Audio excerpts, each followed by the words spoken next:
3, 2, 1...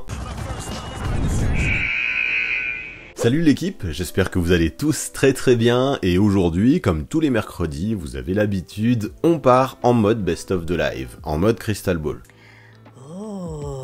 Et avant d'évoquer et de développer le sujet du jour, que vous connaissez déjà sûrement au vu de la miniature et du titre, il faut que je vous parle de TheBet, les frérots qui m'ont fait le grand plaisir de sponsoriser cette vidéo. TheBet, c'est un site de paris très cool, très bien fait, avec un design super chouette et des cotes super intéressantes, notamment en ce qui concerne le foot là, en pleine période de Coupe du Monde. Mais ce qu'ils font également, c'est la NBA, et pour ça, ils m'ont fait le plaisir de me nommer ambassadeur, c'est une vraie fierté de travailler avec eux. Alors pour la peine, quand vous vous inscrivez, en rentrant le code promo 6ème homme, vous pouvez obtenir jusqu'à 100 € de free bet en doublant votre première mise. Et ça, pour se lancer, c'est quand même un truc de dingo. Franchement, allez jeter un œil, il y a vraiment moyen de se faire kiffer là-bas avec eux. Et moi-même, je me suis surpris à devenir parieur de plus en plus régulièrement, avec prudence bien évidemment. Il n'y a aucun pari qui ne comporte pas de risque. D'ailleurs, avant d'aller jouer, on s'en rappelle, hein, les paris sont interdits aux mineurs et surtout,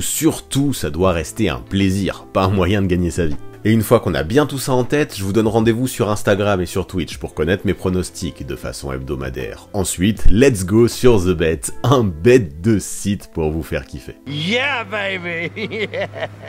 Mais pour revenir à la vidéo d'aujourd'hui, je trouve que c'est plutôt lié d'ailleurs, elle va concerner les awards, les distinctions individuelles qu'on peut décerner sur ce début de saison. Sauf que là, nous on va pas partir en mode prédiction, on va voir qui mérite ces 8 récompenses au nom éclaté que vous connaissez sûrement si vous êtes un habitué de la chaîne à l'instant T, au bout d'à peu près un mois de compétition, un peu plus. De toute façon, le concept, je vous l'explique plus en détail juste après, alors on ne perd pas plus de temps et c'est parti dans les 8 catégories que j'ai choisies, qui domine la NBA actuellement.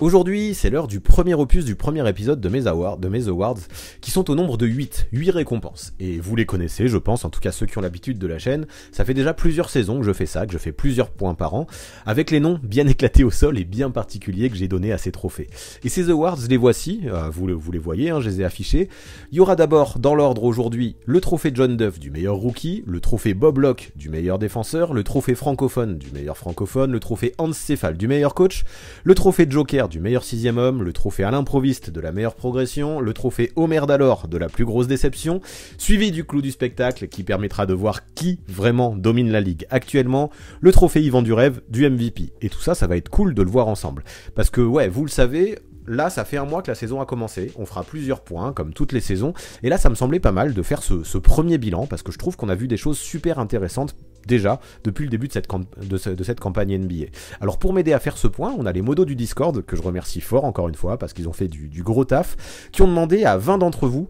votre top 3 dans toutes les catégories que j'ai choisies, pour tous les trophées, et après avoir fait le bilan, ça nous a permis, à chaque fois, pour chaque récompense, de garder 3 candidats. Donc moi, ce que je vais faire aujourd'hui, c'est que ces candidats, je vais vous les présenter un par un, avec leur force pour ce trophée, par exemple, et pourquoi je pense que la commu a voté pour eux, et vous allez me dire, une fois qu'on aura présenté tout le monde, qui est-ce que vous élisez comme vainqueur de la récompense via les sondages qu'il va y avoir dans le chat. Ça me permettra ensuite d'attribuer toutes les distinctions, de vous donner mon avis aussi, et d'évaluer, comme à chaque fois, si on est d'accord ou pas, et je pense que comme souvent, des désaccords, il y en aura, et tout ça c'est plutôt cool. Donc vous le savez, c'est souvent un des lives que je préfère, parce que c'est souvent l'un des plus interactifs, l'un de ceux où vous avez le plus la parole, où vous pouvez plus donner votre avis, et j'ai hâte de voir ce que vous allez dire, donc on y va. On commence avec le trophée John Duff, du meilleur rookie. Et là, tout de suite, vous l'avez choisi, et ça m'étonne pas, on a un Paolo Banchero qui a confirmé son statut de numéro 1 de la draft. Lui, il a mis plus de 20 points sur chacun de ses 6 premiers matchs, et il a montré que sur le terrain, il pouvait vraiment prendre les choses en main, grâce notamment à ses capacités de scoring, mais aussi de mec qui peut porter la balle et driver une attaque. C'est une de ses forces, hein, Paolo Banchero. Et avec tout ça, le rookie a enchaîné des perfs qu'on n'avait pas vu depuis belle lurette chez un débutant qui commençait sa carrière. Si au départ certains avaient été surpris que Orlando le choisisse et fasse l'impasse sur Jabari Smith Jr. notamment, avec le first pick, j'en faisais partie de ces gens, et bien aujourd'hui on ne les entend plus parler, parce qu'aujourd'hui on a un Banchero qui tourne à 23 points par match, 8 rebonds par match, qui fait quelques passes aussi, et qui pose même quelques contres, montrant que, même s'il y a encore du progrès à faire, il n'est pas forcément si catastrophique que ça en défense, et ça c'était une des craintes que j'avais avant sa draft. Rappelez-vous à la mock draft, c'est ce que j'expliquais. De plus, même si le shoot extérieur c'est pas sa spécialité, il compense bien avec ses drives, et globalement, en shootant à 46% en moyenne, il reste un joueur très très efficace sur ses shoots. Donc là, c'est dommage qu'il soit blessé à la cheville, même si ça n'a pas l'air trop grave, parce qu'il était en train vraiment de monter en puissance, parce qu'avant de se péter, il venait d'enchaîner 2 perfs à 30 points ou plus, montrant qu'actuellement il était vraiment sur un nuage, et ça prouve que non seulement il avait commencé fort, mais en plus de ça, il montrait que plus ça allait, et plus il était prêt à faire péter des scores et faire péter des performances. Donc ok, là ça va faire 2 semaines qu'on l'a plus vu sur un terrain, et ça peut un petit peu le handicaper, hein, peut-être pour le vote final, on verra ce que ça donne, mais quand même, moi peu importe. Je suis d'accord avec les gens du Discord qui l'ont choisi, parce que oui, Paolo Banchero à l'heure actuelle, c'est un candidat no-brainer pour le Rookie of the Year, clairement. Vient ensuite Jaden Ivey.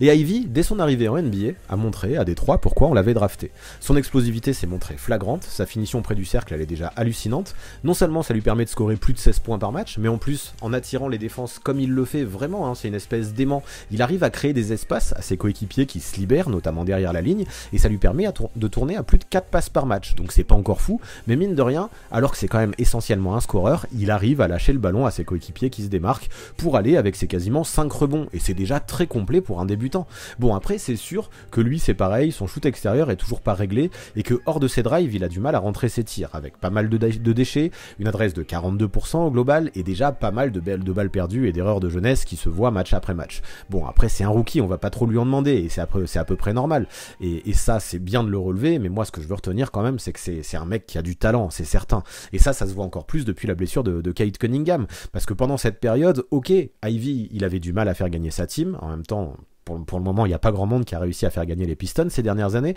mais pendant cette période, en tout cas, individuellement, il a augmenté son impact, il a augmenté ses stats. Pour la première fois, il a dépassé, et à plusieurs reprises, la barre des 20 points, jusqu'à 25, 26 points même, et il arrive à montrer que sa vitesse fait la différence, et même si pour le moment, il doit encore mûrir et polir son jeu, ce sera essentiel, je pense, mais son potentiel et son talent même sont déjà assez certains, et même complètement visibles. Et le troisième candidat que vous avez choisi, c'est Bénédicte Mathurin. Et Mathurin, même si je sais que beaucoup d'entre vous l'attendent fort à sa draft, hein, vous m'en parliez beaucoup dans le chat et le voyez comme le potentiel style, mais il fait partie, en tout cas il confirme, il fait partie des très bonnes surprises de ce début de saison. Sans être titulaire, le Québécois a montré que tout de suite que ses qualités exceptionnelles elles lui permettaient d'attaquer le cercle comme il le voulait. Franchement il me fait halluciner hein, sur ses drives, même au niveau NBA, sauf que ça on l'attendait, mais moi ce qui m'a surpris le plus et ce qui a choqué la planète, c'est qu'il a montré qu'il pouvait aussi écarter le jeu avec beaucoup d'aisance et être un shooter de loin efficace qui tourne à 44% actuellement derrière la ligne depuis le début de la saison, et qui nous a sorti des perfs assez dingues avec des 5 sur 8 ou même des 6 sur 9 derrière la ligne à 3 points.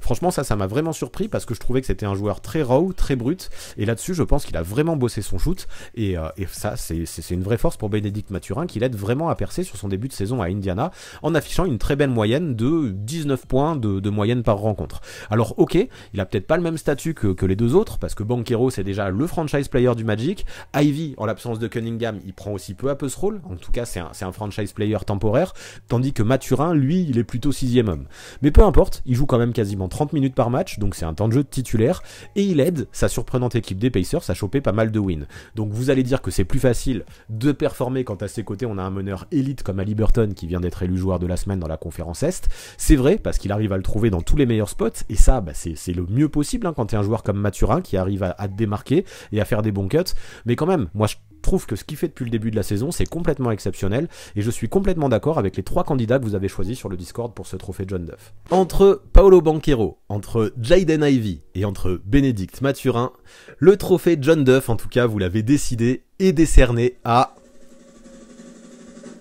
J'adore mes petits roulements de tambour, à Paolo Banchero qui remporte ce trophée avec 76% des votes. 18% des votes vont à Bénédicte Mathurin et 5% vont à Jaden Ivey. Et là, forcément, je vous aurais rejoint moi aussi. Hein. Difficile de mettre le trophée à quelqu'un d'autre. Le seul truc qui peut aller à l'encontre de Banchero, c'est qu'il ait manqué des matchs, mais et peut-être aussi que son équipe d'Orlando est moins performante que celle de Mathurin, par exemple.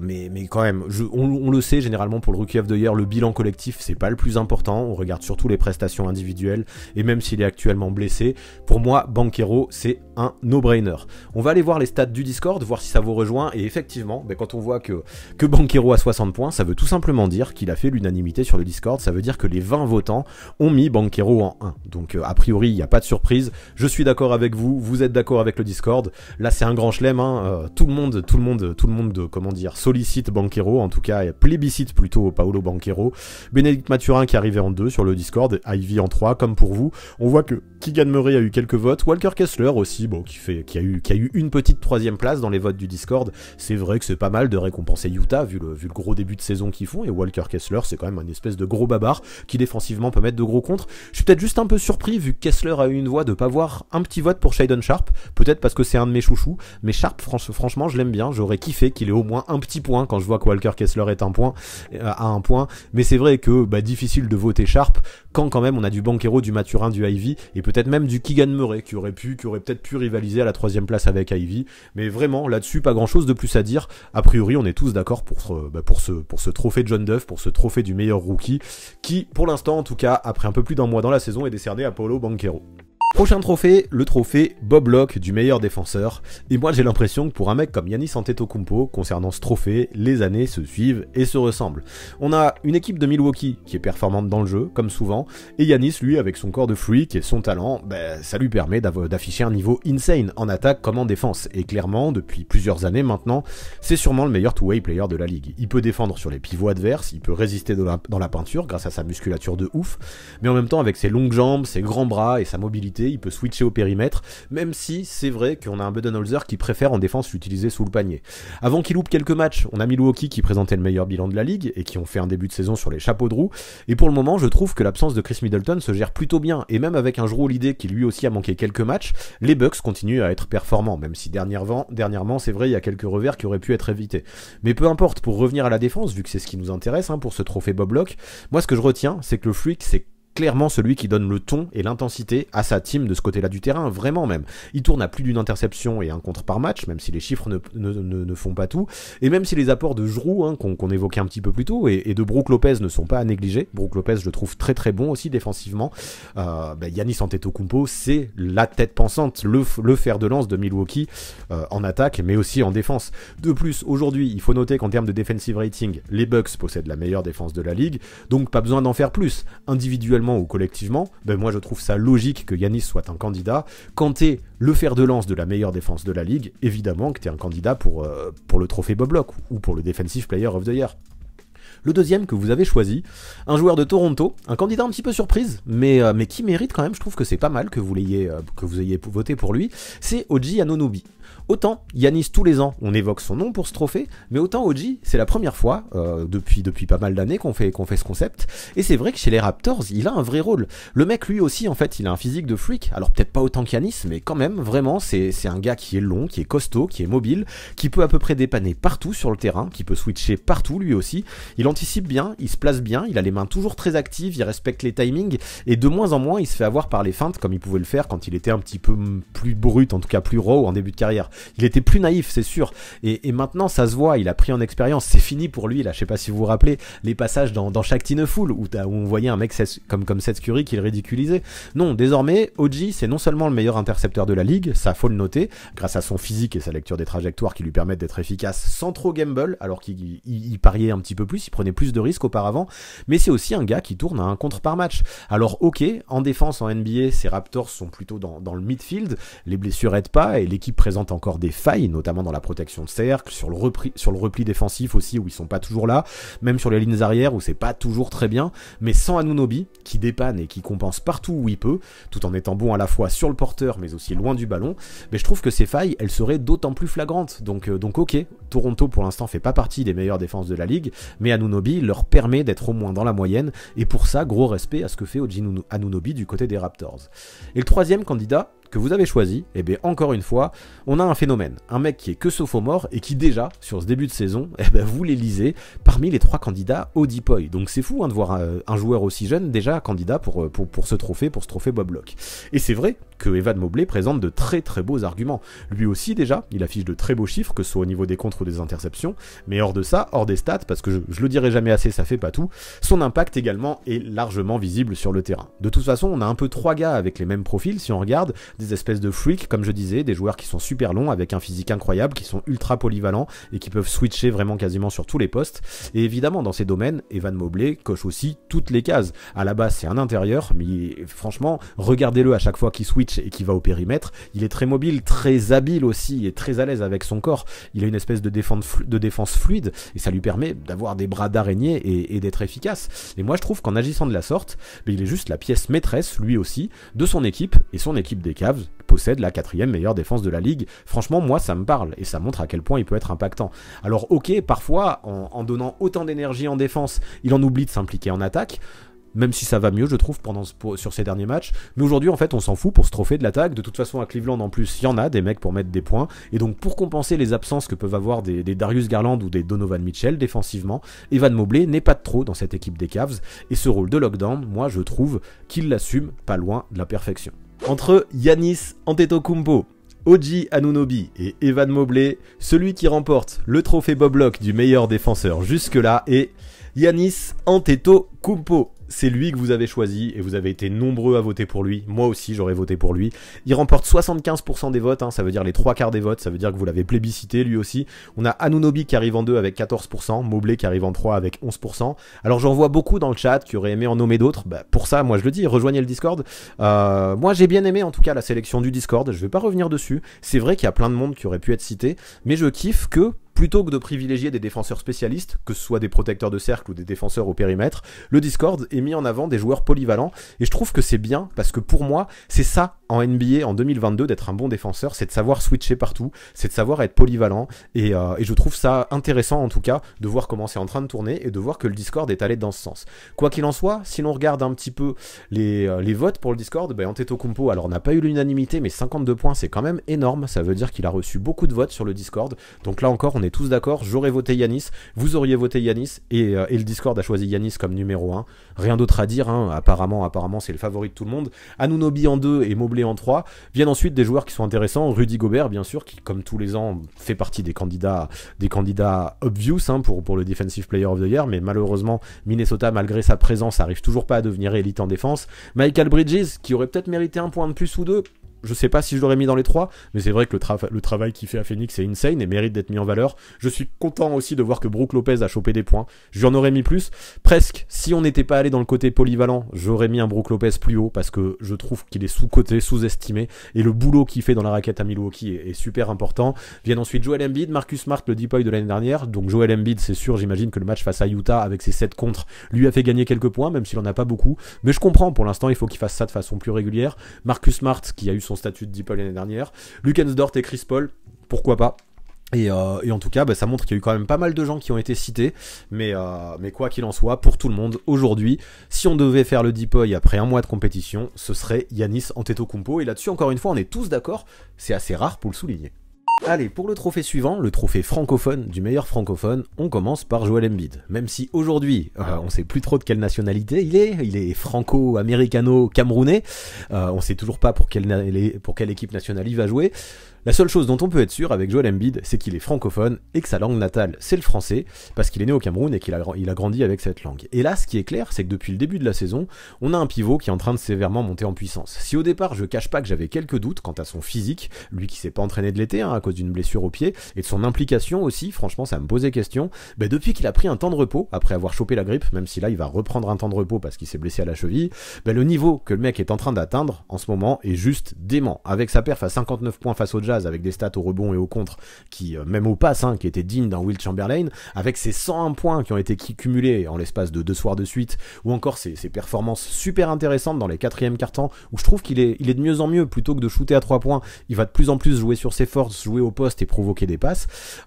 Il a permis aux Sixers de s'imposer contre des équipes importantes, en tout cas intéressantes, quand les Sixers galéraient. Il y a eu les Suns, il y a eu les Hawks, il y a eu le Jazz, il y a eu les Bucks aussi récemment, et là on est un mec qui, encore une fois, est en train de s'asseoir s'asseoir tranquillement parmi les candidats. Alors il va falloir que les Sixers gagnent plus pour ça, mais parmi les candidats au trophée de MVP cette saison encore. Je sais pas s'il le gagnera enfin, mais quoi qu'il arrive, je pense que quand tu fais un top 5 ou un top 6-7, j'en sais rien, et ça dépend à quel point vous mettez en valeur les résultats des Sixers, et bien on a un Joel Embiid qui est présent. Des deux côtés du terrain, il a un impact qui est assez insane, c'est le meilleur scoreur de la ligue, il tourne à 10 rebonds et le deuxième meilleur scoreur de la ligue, pardon, il y a Luka qui est devant lui, il tourne à 10 rebonds et 2 contres, il est toujours très adroit, il va toujours autant sur la ligne des lancers francs, et aux bonnes surprises, et ça moi j'aime bien, dans ses déclarations ou en conférence de presse, il semble enfin gagner un petit peu de maturité. Donc à voir maintenant si tout ça peut se prolonger et se reproduire en play-off, l'endroit et le moment où il a toujours un petit peu pêché, mais les blessures l'ont jamais aidé. Mais évidemment, ça pour l'instant, il n'est pas question de ça. Sur ce début de saison, impossible de ne pas parler de Joel Embiid parmi les meilleurs francophones. Je vais y arriver. Maintenant, en deuxième candidat, Rudy Gobert. Et c'est vrai que même si Minnesota galère depuis le début de la saison, un petit peu en tout cas, ils sont pas aussi hauts que ce qu'on pouvait imaginer, difficile de reprocher quoi que ce soit à Rudy, qui actuellement en défense fait ce qu'il sait faire de mieux, en mettant des contres, par exemple, en prenant beaucoup de rebonds défensifs et en essayant de switcher au maximum, même s'il a toujours un petit peu de mal des fois dans la défense au périmètre, mais il y arrive beaucoup mieux que certains protecteurs de cercle, et surtout il tente d'élever le niveau de son équipe soir après soir, tout en étant un petit peu plus impliqué en attaque aussi, et ça il faut le dire, grâce notamment à un Karl Anthony Towns qui ne cesse de vouloir le trouver et de partager la gonfle avec lui. Ça, j'aime bien la relation offensive entre les deux, et ça permet à Rudy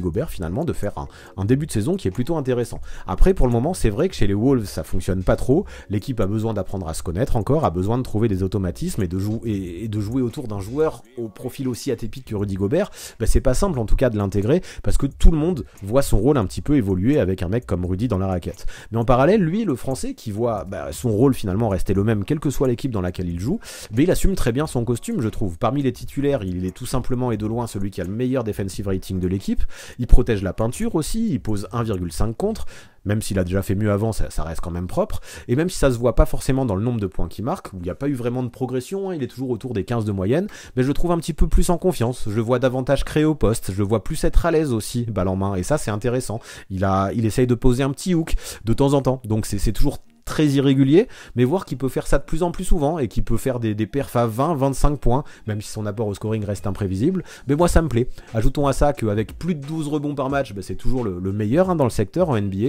et bien sûr que oui, Rudy Gobert mérite d'être cité parmi les 3 meilleurs francophones, on verra qui vous élisez à la fin, mais Rudy méritait d'être parmi les candidats.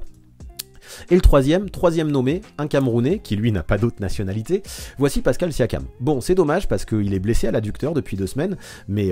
avant ça, en tournant à 25 points, 9 rebonds et 8 passes depuis le début de la saison, des stats de fou furieux, mais il était parti sur les chapeaux de roue. Ok, il est moins dominateur et moins scoreur que Embiid, ok, il est pas aussi dominant que Rudy défensivement, mais n'empêche que dans tous les domaines, en tout cas, que ce soit en attaque ou en défense, c'est pas non plus un peintre. Il est pas aussi bon que les deux autres, respectivement, dans chaque domaine, mais franchement, il est bon quand même. Et ça, il faut le souligner. Et parmi les francophones, moi je trouve en termes d'impact, de polyvalence, c'est sûrement le meilleur, en tout cas le plus complet. Siakam, il a un vrai apport des deux côtés du terrain. Il crée pour lui, il crée pour les autres. Et là, en ayant porté les Raptors de A à Z sur son dos jusqu'à sa blessure, tout en leur permettant d'afficher un bilan très intéressant, il continue complètement sur sa lancée de la deuxième partie de sa saison dernière, qui était super forte, à un super haut niveau. Alors par contre, jusque là, c'est vrai, il a manqué quasi la moitié des matchs de sa team, et ça peut jouer en sa défaveur. On sait en tout cas qu'en NBA, pour vraiment être un candidat au trophée, il faut au moins avoir joué les 3/4 des matchs de la saison. N'empêche que depuis le début de cet exercice, moi je trouve qu'on a vu le meilleur visage de Siakam, qui probablement jouait le meilleur basket, ou en tout cas le basket le plus mature depuis le début de sa carrière, et ce basket, personnellement, je l'ai trouvé d'un sacré haut niveau, et évidemment, je trouve que c'est logique d'avoir Pascal Siakam parmi ces 3 candidats. Pour moi, franchement, j'aurais choisi les 3 mêmes. Alors, entre Joel Embiid, Rudy Gobert et Pascal Siakam, le trophée francophone du meilleur francophone jusque-là dans la saison est décerné à... J'ai failli oublier le tambour... Joel Embiid. Et oui, moi franchement, sans surprise aussi, j'aurais voté pour Joel Embiid. C'est vrai que sur le tout début de la saison, j'aurais pas forcément voté pour lui et j'aurais préféré Siakam. Siakam qui a été complet, qui montrait qu'il faisait plein de choses et qui était assez exceptionnel. Mais là, depuis qu'il s'est réveillé, depuis sa grippe et depuis ses 2 performances de suite face à Atlanta et face à Utah, difficile à mon avis de voter pour un autre nom que Joel Embiid, qui est d'une domination incroyable dans la raquette et qui a vraiment aidé Philadelphie à relever la tête. Quoi qu'il en soit, il a pas fait non plus l'unanimité. Vous avez été 63% à voter pour Embiid, 30% pour Siakam et 7% pour Gobert. Donc oui, c'est Embiid qui gagne, mais ça montre qu'il y avait vraiment discussion, en tout cas un peu plus que pour les autres trophées concernant cette distinction. Et sur le Discord, ça dit quoi ? Sur le Discord, eh ben vous voyez, ça dit Siakam. Alors c'était serré entre Siakam et Embiid. Siakam 50 points et Embiid 44 points. Je pense, mais peut-être que je me trompe, hein, je sais que sur le Discord on aime bien Pascal Siakam, mais c'est vrai que ça fait 2 semaines déjà que les votes ont été ouverts sur le Discord et à mon avis certains votes et certaines nominations ont été faites avant les grosses perfs de Embiid et alors que Pascal Siakam venait de se blesser. Ça peut peut-être expliquer cela, je sais pas si ces gens-là revoteraient Siakam encore aujourd'hui, peut-être hein, en tout cas, quoi qu'il en soit on va respecter. Premier petit désaccord, parce que moi j'aurais voté Embiid, la commu Twitch aurait voté Embiid, et quelle qu'en soit la raison, le gagnant de ce trophée pour le Discord c'est Pascal Siakam. Donc nous voilà, on l'a octroyé à Joël, on voit que Gobert est 3ème mais loin derrière, et on a RJ Barrett qui lui n'est pas québécois mais quand même il est francophone parce qu'on le met dans la discussion parce qu'il a étudié dans un lycée français. Bénédicte Mathurin, Lugensdort, 2 Canadiens aussi mais eux qui sont québécois et qui sont vraiment francophones avec des origines haïtiennes, et Clint Capella suisse qui arrive derrière eux, alors qui je crois qu'il y a une erreur sur le visuel parce qu'il avait que un petit point je crois, Clint Capella. On pouvait noter aussi Vucevic qui n'a pas eu de voix et qui aurait peut-être mérité de se situer au milieu de ces gens là, pourquoi pas. Mais effectivement là on voit que dans le trophée francophone et en même temps c'est pas trop surprenant vu le début de saison des autres français, même Batum a du mal à discuter avec ces gens là, à part Rudy Gobert on n'a pas d'autres français, et ça montre aussi à quel point les joueurs français en NBA pour l'instant c'est un petit peu difficile leur début de saison. Quoi qu'il en soit, même si c'est Siakam le vainqueur du Discord, la commu Twitch et moi on est d'accord, ce trophée francophone du meilleur francophone est décerné à Joel Embiid sur ce début de saison. Maintenant on passe sur le trophée Encéphale du meilleur coach, et le premier candidat que vous avez choisi sur le Discord c'est JB Bickerstaff. Et l'an dernier on avait des Cavaliers qui avaient fait une super saison, mais après le All-Star Break, les blessures, notamment celle de Jarrett Allen ainsi que la Garland dépendance en attaque, n'ont pas permis à l'équipe de dépasser le play-in. Et cet été, pour passer au niveau supérieur, l'équipe a fait venir Donovan Mitchell pour régler notamment les soucis offensifs et afficher de vraies ambitions dans la conférence Est. Et si logiquement, et ça on le voyait en début de saison dans les différents sondages qu'on avait fait, on pouvait imaginer qu'un temps d'adaptation serait nécessaire à Cleveland en apportant une pièce si importante que Spida, Donovan Mitchell dans le roster, et qu'il faudrait en plus de ça établir une vraie hiérarchie dans le jeu entre Garland et Mitchell, qui était pas forcément évidente pour tout le monde, même si pour moi Mitchell arrivait pour être un franchise player. Et ce qu'on peut noter depuis le début de la saison, c'est que grâce au système de jeu et au coaching de JB Bickerstaff, la transition s'est faite hyper naturellement. Chacun a son rôle, Spida et Garland font des cartons offensifs soir après soir, et tous les soirs, les autres font des efforts monstrueux en défense, et ça c'est plutôt appréciable de voir cette complémentarité entre tous les joueurs et de voir que chacun assume son rôle. Quand il y en a un qui est absent, par exemple c'est Donovan Mitchell qui a manqué quelques matchs, Garland arrive à step up, et ça, bravo à JB Bickerstaff qui arrive vraiment à avoir la mentalité next man up et à responsabiliser tout le monde dans le costume dans lequel il est le meilleur. Et vraiment ça semble fonctionner jusque là avec une équipe des Cavs qui présente de bons résultats, qui possède la 4ème meilleure attaque de la ligue en termes de offensive rating, mais aussi la 4ème meilleure défense. Tout ça c'est plutôt lourd, tout est précis moi je trouve dans le jeu des Cavs, tout est équilibré avec des joueurs vraiment spécialistes dans leur domaine et qui se complètent très bien, et pour ça évidemment bravo à JB Bickerstaff qui pour moi méritait bien d'être nommé aujourd'hui. Le suivant que vous avez choisi, comme on l'expliquait plus tôt avec Giannis Antetokounmpo, il y a des choses qui changent pas beaucoup en NBA, et parmi elles, le fait de voir Mike Budenholzer nommé parmi les meilleurs coachs de la ligue, c'est définitivement une constante. Dans les awards, il est très très très souvent là pour ce trophée Encéphale. On l'a dit, encore et toujours, on a un Budenholzer qui fait le taf nécessaire pour mettre Giannis dans les meilleures conditions possibles, en le mettant au cœur des systèmes offensifs, comme défensifs aussi, c'est pas par hasard que vous l'avez choisi comme vainqueur du trophée Bob Locke. Il l'entoure des deux côtés du terrain par les meilleures pièces disponibles. On parlait de Brook Lopez par exemple en défense, et je trouve que la complémentarité Lopez-Giannis est folle, et pour ça bravo Budenholzer. Et quelles que soient les absences, avec un Middleton qui est toujours pas revenu, un Holiday qui galère à retrouver sa santé, c'est pas grave, on a des Bucks, même si l'attaque n'est pas encore tout à fait fluide, mais qui font toujours partie des têtes d'affiche de la conférence Est, tout en présentant, on l'a dit tout à l'heure, la meilleure défense de la ligue. En parallèle, dans le dispositif de Bud, on a Brook Lopez, comme on l'a dit pareil, qui paraît éternel, un Bobby Portis qui est toujours aussi utile, tandis qu'on a des mecs comme Javon Carter, comme Jordan Nwora, comme Grayson Allen, et même le rookie, Marjon Beauchamp, qui assume un rôle de plus en plus intéressant quand on fait appel à eux, et encore une fois, parce que Bud arrive à les mettre dans le rôle qu'il leur faut, et arrive à leur faire confiance, et à tirer le meilleur d'eux. Donc non, définitivement, si les Bucks réussissent, c'est bien sûr que le roster est fort autour de Giannis Antetokounmpo, c'est aussi qu'Giannis Antetokounmpo est un joueur all-time, mais aussi, et ça il faut pas l'oublier, parce que Budenholzer dans cette team, il fait un excellent boulot. Et le troisième candidat que vous avez choisi, eh ben c'est Will Hardy, et comment ne pas le nommer pour ce trophée encéphale au vu de comment pour sa première saison en tant que head coach en NBA, il a réussi à faire d'une équipe du Jazz que tout le monde attendait dans les bas-fonds des classements, vraiment une place forte de ce début de saison NBA. Clairement, avec sa patience, son charisme et son côté proche des joueurs aussi, à chaque fois j'ai entendu que justement c'était un mec très communicant qui passait beaucoup de temps à mettre les joueurs en confiance, à parler avec eux, et bien finalement, grâce à sa mentalité, grâce à sa personnalité et grâce à sa science du jeu aussi, il a réussi à renverser la tendance jusque-là, en montrant qu'il faisait confiance à ses gars, en créant une vraie alchimie, en permettant à tous ces joueurs d'avoir une vraie cohésion entre eux, et en leur faisant comprendre que oui, malgré ce qui se disait partout, malgré les rumeurs et les annonces de tanking, cette équipe pouvait gagner. Et ça porte ses fruits de la plus belle façon, je trouve. Le Jazz autour d'un Mark Cannon qui capitalise sur son super euro fait plaisir à voir, le ballon circule, les gars prennent du plaisir sur le terrain, ils sourient, ils se trouvent bien, et le jeu offensif autour d'un Mike Conley de 35 ans, ça on le dit pas assez parce que je sais qu'on aime le critiquer, Mike Conley, mais je trouve que là, il se retrouve un petit peu lui en tant que playmaker, et grâce à lui, grâce à toutes les pièces qui s'assemblent de la meilleure façon possible, grâce à Will Hardy, le jeu du Jazz est vraiment léché. Aujourd'hui, moi je trouve que l'équipe possède l'une des plus belles attaques de la ligue, franchement c'est beau à voir tellement ça circule, c'est l'une des plus collectives, l'une des plus variées aussi, qui peut être utile et en tout cas efficace à l'intérieur comme à l'extérieur, et tout ça moi j'aime beaucoup. En parallèle, et il faut le rajouter bien sûr, c'est important, au moment de ce live, le Jazz occupe la première place de l'Ouest, alors que personne ne les attendait là. Que dire de plus, pas grand chose. On a une équipe que tout le monde voyait tanker, qui aujourd'hui est première à l'Ouest, qui joue un beau jeu, un beau basket, donc un immense bravo à Will Hardy, qui a réussi, au moins en ce début de saison, on verra si ça dure, à transformer cette team complètement inattendue en équipe super performante. Et ça, s'il arrive à le faire perdurer, il réalisera probablement, je pense, en tant que coach, l'un des plus beaux exploits collectifs de ces dernières années. Et pour ce trophée encéphale, entre JB Bickerstaff, Mike Budenholzer et Will Hardy, celui qui remporte ce trophée de meilleur coach en NBA jusque-là, selon vous, c'est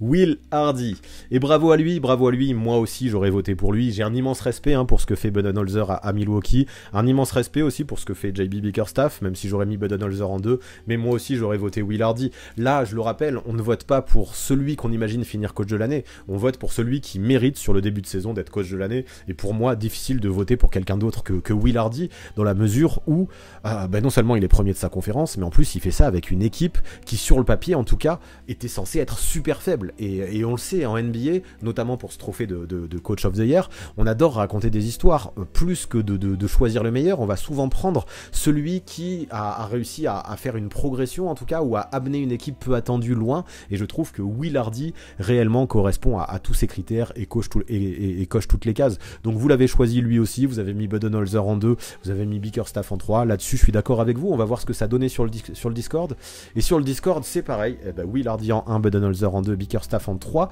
Je suis curieux, moi personnellement, en fait dans ma sélection, j'aurais sûrement mis à la place de Bickerstaff, même si j'aime bien ce que fait Bickerstaff, mais j'aurais sûrement mis Joe Mazzulla en numéro 3. Là, à l'heure où je fais ce live, les Celtics sont sur 9 victoires de suite, ils ont le meilleur bilan de la NBA, et ça je l'aurais récompensé pour un Mazzulla qui, mine de rien, mais c'était pas facile, il a été propulsé là, on parlait de belles histoires et de storytelling, Mazzulla il a été propulsé là avec les histoires de Udoka, on se disait peut-être que ça peut compliquer vraiment la saison des Celtics, et au final on a des Celtics qui ont le meilleur bilan de la ligue. Peut-être que le fait que les votes aient commencé il y a 2 semaines aussi, mais même si les Celtics c'était déjà bon sur le début de saison, mais peut-être que le fait qu'ils aient pas encore autant explosé que là, ce qu'ils sont en train de faire ces derniers temps, a fait que Mazzulla a perdu des voix et que vous ayez préféré Bickerstaff, mais moi il serait carrément arrivé dans mon top 3. Peu importe, en tout cas il a quand même 9 points, on a Chauncey Billups aussi qui fait du bon boulot avec Portland, qui arrive en 4ème, et c'est vrai que c'est important de le dire, là il doit faire avec l'absence de Lillard en plus, mais les Blazers c'est une des belles histoires depuis le début de la saison, donc c'est normal qu'il ait reçu des votes, et derrière, on a du Nick Nurse qui fait du super taf à Toronto, qui lui aussi arrive à jongler avec les blessures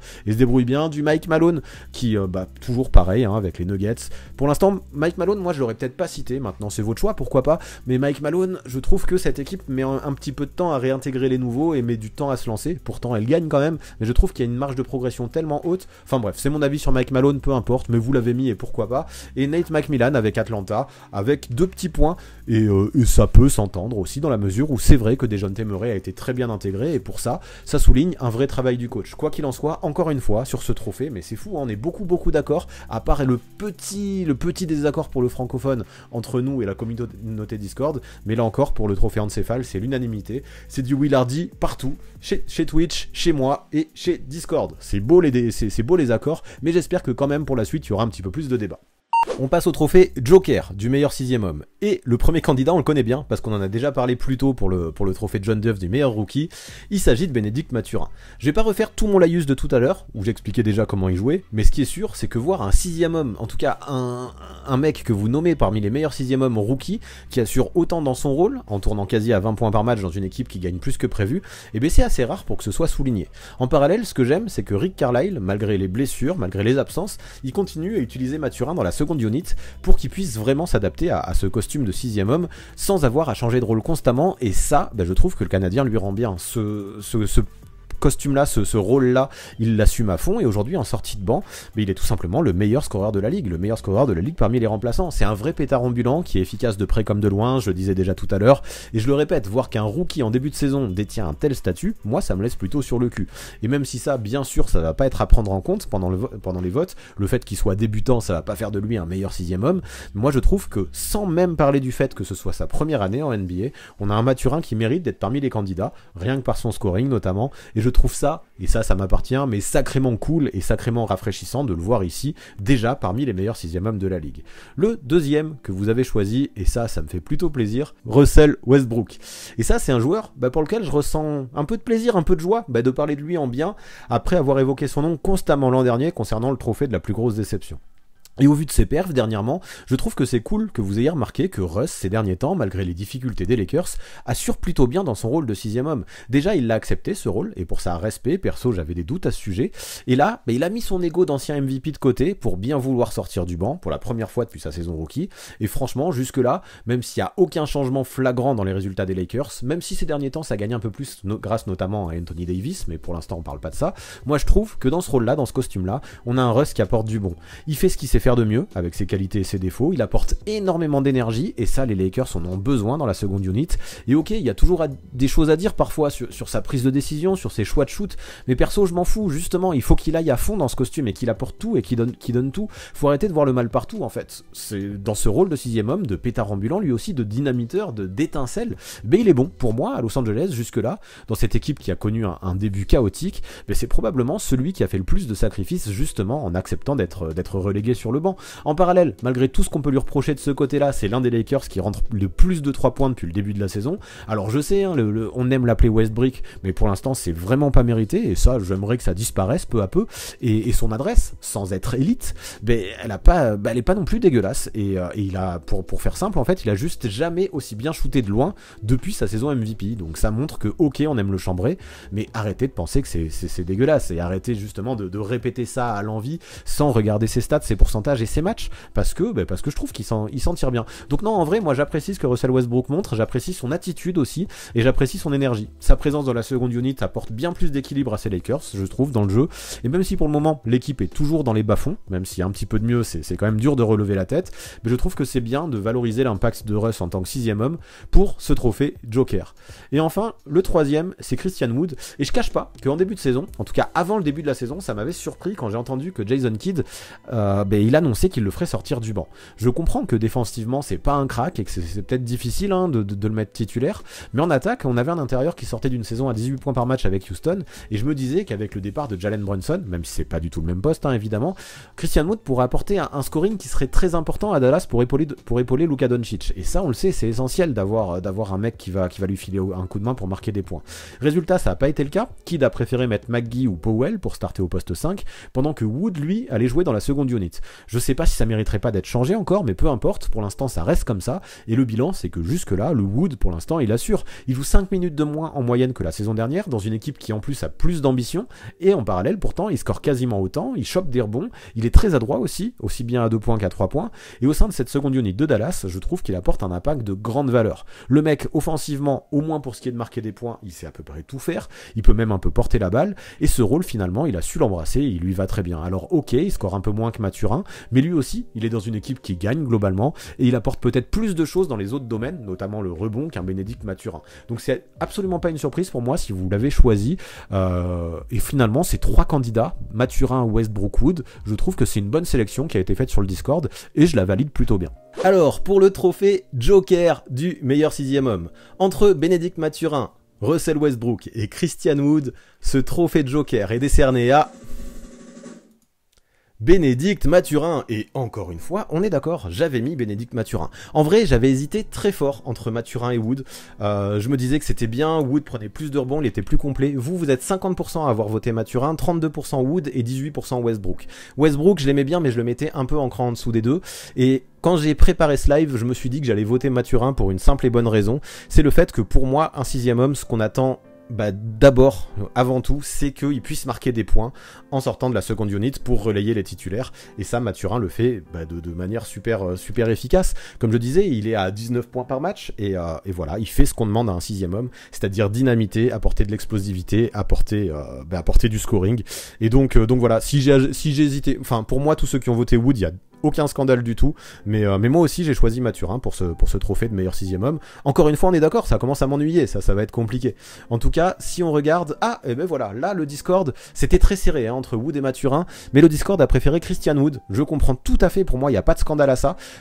sûrement pour son côté, enfin il est très bon, Christian Wood, il score presque autant de Mathurin, et c'est vrai qu'en plus de ça il prend des rebonds. C'est peut-être, je suis matrixé par le côté 6e homme extérieur, moi j'aime bien, et j'ai souvent tendance à privilégier ça. Par contre ça me fait plaisir, parce que tout à l'heure j'y réfléchissais, et l'un des plus gros absents selon moi dans ce top 3, même si j'étais plutôt d'accord avec Mathurin, Wood et Westbrook, c'était Malcolm Brogdon. Et ce qu'on voit, c'est que Brogdon est vraiment arrivé aux portes des sélections, il est arrivé qu'à 2 petits points derrière Russell Westbrook, et ça, même si peut-être on peut parler d'injustice de ne pas le voir dans le top 3, c'est à moitié corrigé à mon sens quand on voit qu'il arrive vraiment 4e à la limite, il frappait vraiment à la porte. On a Sexton d'ailleurs qui est arrivé avec autant de points, et ça, même si statistiquement je pense que c'est moins bon,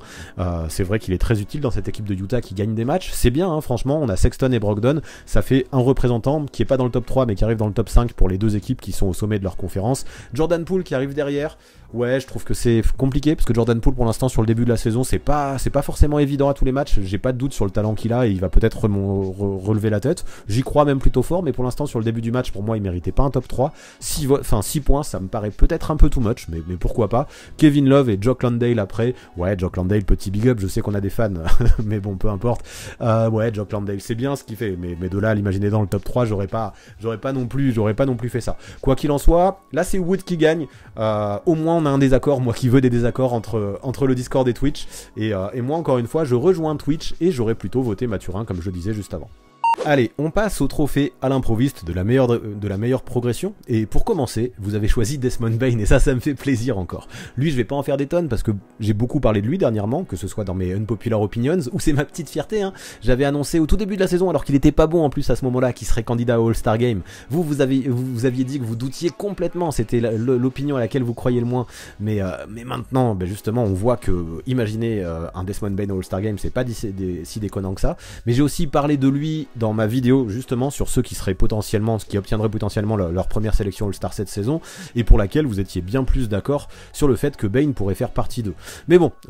fini de m'envoyer des fleurs. Pour faire le bilan rapidement pour Bane, ce qu'il faut retenir, c'est qu'après 2-3 matchs poussifs en début de saison, que j'évoquais juste avant, il a littéralement explosé pour s'imposer en lieutenant officiel de Ja Morant. Et là je pense que malgré le retour de Jaren Jackson Jr., ce statut il va le conserver. En même temps, qu'est-ce que vous voulez? Moi dans ce costume de lieutenant, je le trouve parfait, le Bane. Il score aussi bien de loin que de près, il est super bon off-ball, et ça lui permet de s'adapter parfaitement au jeu de Ja Morant. Il crée aussi un petit peu pour lui-même, même si c'est pas ce qu'on lui demande en priorité, c'est plutôt propre, et surtout, moi j'aime bien, il défend super fort, avec un physique solide qui lui permet d'être très efficace des deux côtés du terrain. Moi je trouve qu'il a tout le bagage pour jouer ce rôle de lieutenant, et jusque-là, il tourne en 25-5-5, ou pas loin, avec des pourcentages hyper bons de près comme de loin, et plus que sa hausse de 7 points par match par rapport à la saison dernière, qui évidemment montre qu'il peut être un candidat pour le trophée à l'improviste. Moi ce que je veux retenir, c'est son changement de statut sur le terrain et l'impression visuelle qu'il donne. Donc à voir s'il pourra garder ce statut à son retour de blessure, parce qu'actuellement il a des soucis au pied, à l'orteil je crois exactement, mais franchement, au vu de ce qu'il a montré en termes de progression, et vu le talent du bonhomme,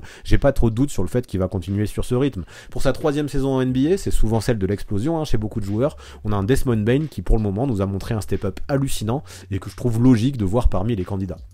Le suivant, Shai Gilgeous-Alexander, et là c'est pareil, lui aussi, j'ai longuement abordé son cas dans ma vidéo sur les First Time All-Star, c'était votre chouchou pour obtenir sa sélection cette année, le mien aussi, et clairement il y a de quoi se hyper le concernant.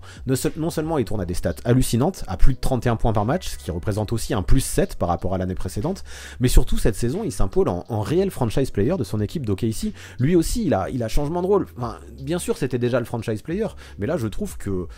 il les porte réellement et il leur permet d'avoir encore plus de wins. Donc oui, cette équipe ne fera sûrement pas les playoffs encore une fois, n'empêche qu'elle gagne plus que ce que l'on aurait pu imaginer et elle est loin d'être dans les bas-fonds des classements. Là, on a un mec qui est clutch, qui arrive à aller choper des wins quasiment à lui tout seul sur des exploits individuels, qui met des shoots hallucinants dans le money time, et sur le terrain, en plus de donner ses tripes, en plus de montrer une vraie combativité, il fait tout de A à Z. Il y a des points, des rebonds, des passes, de l'adresse de loin, qui est de plus en plus sûr, alors qu'avant c'était pas sa spécialité, de la création pour lui, de la création pour les autres, et même un petit peu de défense, un secteur qui était loin d'être sa spécialité, mais il y en a un petit peu. Alors bon, il est toujours pas élite dans ce domaine, parce qu'il est quand même toujours un joueur qui gamble un peu trop à mon sens, mais voir que quand même, il peut tourner à presque 2 interceptions par match et plus d'un contre, c'est quand même fort statistiquement, même si j'aimerais que des fois il prenne un petit peu moins de risques et qu'il assure plus. Mais voilà, c'est plus un trou, en tout cas un mec que tu peux cibler défensivement comme tu le faisais dans les saisons précédentes. Non, franchement, pas grand chose à dire de plus. On a un SGA qui nous fait un début de saison hyper plein, hyper complet, et lui aussi, en plus du step-up statistique impressionnant que j'évoquais,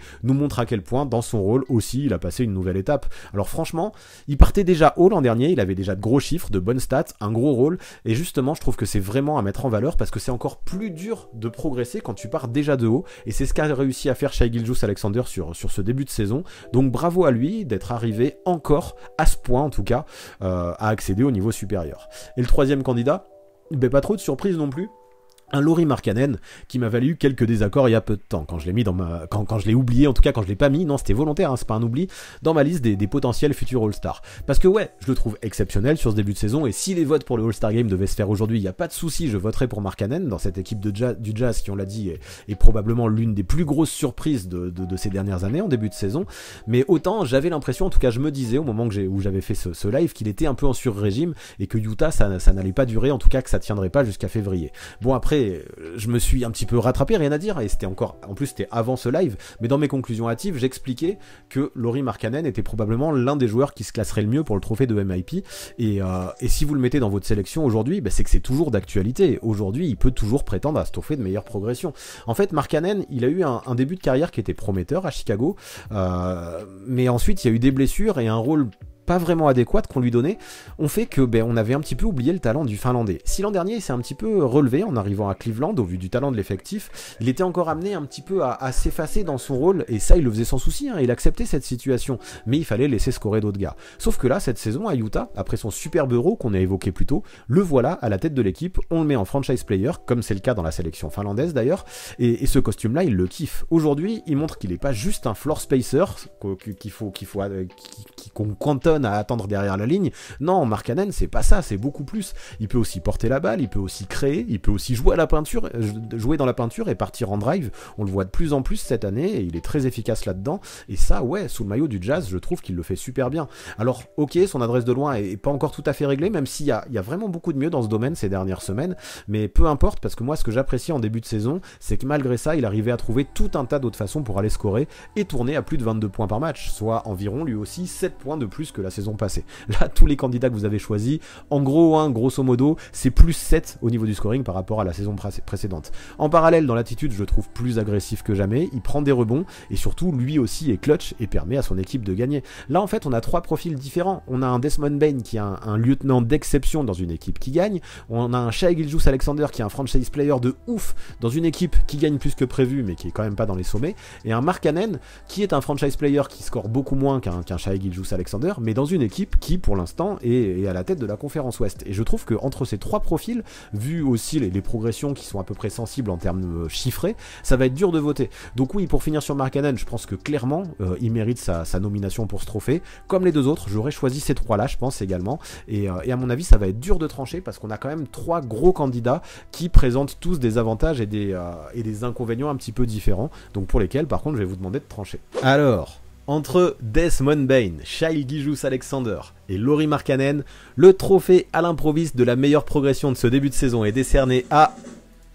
Shai Gilgeous-Alexander. Et j'en peux plus, on est encore d'accord. Alors est-ce que c'est parce que je vous ai trop matrixé en insistant un petit peu sur le fait que c'est beaucoup plus difficile d'aller encore au-dessus quand tu es déjà très haut, quand tu es déjà pas loin du sommet? Quoi qu'il en soit, moi c'était mon argument principal pour Shai Gilgeous-Alexander. Et peut-être que vous vous y attendiez, mais vous êtes d'accord avec ça parce que vous êtes 45% à avoir voté pour Shai en meilleure progression depuis le début de la saison, 36% pour Markkanen, en vrai c'est entre les deux que j'ai hésité le plus, et 18% pour Desmond Bane qui lui aussi mérite, 18% pour Desmond Bane. Donc vous aussi, encore une fois, on est d'accord, j'en peux plus, on est tout le temps d'accord, pour l'instant 6 trophées sur 6 avec lesquels on est d'accord. Donc on va voir si le Discord est d'accord avec nous. Le Discord a le désavantage d'avoir commencé à voter il y a une dizaine de jours, même si les derniers votes ont eu lieu il y a quelques jours, mais peut-être qu'ils n'avaient pas autant d'éléments que nous, c'est à prendre en compte, et on va voir si on est d'accord ou pas avec le Discord, et la réponse c'est que non. D'ailleurs Shai n'arrive que 3ème, donc là on a un gros désaccord avec le Discord.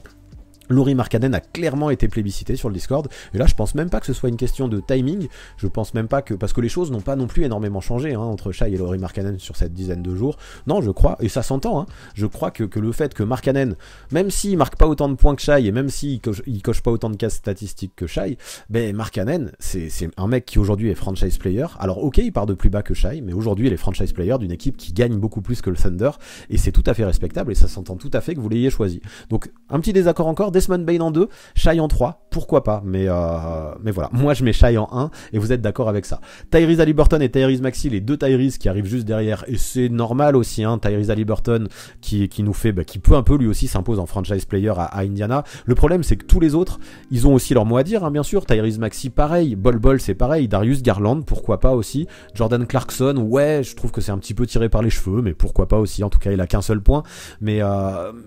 Jordan Clarkson c'est chaud quand même de le mettre dans le top 3 quand on voit les autres. Mais en fait, en tout cas, moi je pense que c'est... Ouais, peut-être que c'est le contexte de Utah qui l'aide, et le fait que Utah gagne. Mais ce qui est sûr, c'est que à part ce top 3, en tout cas en dehors du top 3, Lauri Markkanen, Desmond Bane, Shai Gilgeous-Alexander, je trouve que la progression statistique est très importante, et tous les autres, ils ne bénéficient pas d'un plus 7 au niveau des points, ou alors s'ils bénéficient d'un plus 7, comme Bol qui fait plus qu'un plus 7, ils partaient de vraiment très bas, et ça aussi je pense que c'est à mettre en valeur. Donc voilà, plutôt d'accord avec ces mentions aussi, content de voir que Haliburton et Maxey, et même Bol et quelques voix, c'est pas mal, et voilà, c'est juste que le Discord a préféré Markkanen, pourquoi pas, moi j'ai préféré Shai, et vous aussi visiblement. Maintenant, le trophée Homer Dallor de la plus grosse déception. Et pour commencer, vous avez choisi Kyrie Irving. En même temps, c'est difficile de pas parler de lui. Donc, ok, on sait que dans son attitude, dans son comportement, on a un mec qui peut faire un peu n'importe quoi, n'importe quand et surprendre tout le monde. Il est capable de toutes les dingueries.